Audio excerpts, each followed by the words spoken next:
যে আমার সোহেল ভাইয়ের সাথে দেখা হয়ে গেল। পাবনার জনগণের একটাই দাবি, আমিনপুর উপজেলা চাই।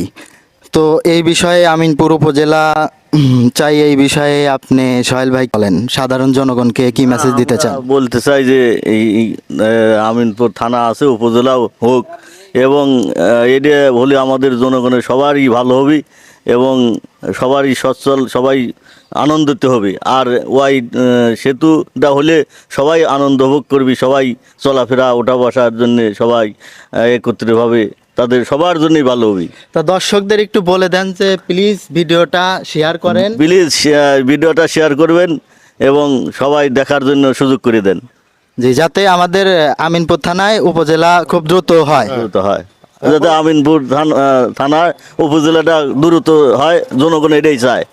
কি অবস্থা মোহন ভাই, ভালো আছেন? আলহামদুলিল্লাহ, খুব ভালো আছি। কোথায় যাচ্ছেন? হ্যাঁ, হাটের পর যাচ্ছি হাটের পর যাচ্ছেন, বাজার সদাই করবেন নাকি? সদাই করার জন্য। তো আসলে যে এই যে আমাদের পাবনা জেলায় এই যে আমিনপুর থানাকে উপজেলা হিসাবে সবাই দেখতে চাচ্ছে, এ বিষয়ে কি বলবেন আপনি? ভালো, আমিনপুর উপজেলা হলে ভালো হয়, মানুষের জন্য আমার সুযোগ সুবিধা আসে ভালোর জন্য।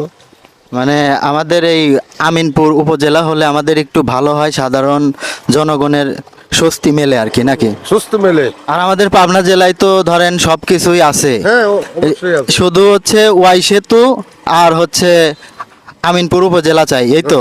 ওয়াই সেতু আর হলো পাবনার উপজেলা চাই আমরা। আসলে দর্শক, পাবনা জেলার আর কি সব কিছুই আছে। ইভেন কি কিছুদিন আগে রূপপুর পারমাণবিক বিদ্যুৎ কেন্দ্র পুরাপুরি কাজ শেষ হয়েছে, উদ্বোধনও হয়ে গেছে। তো ধন্যবাদ সকলকে।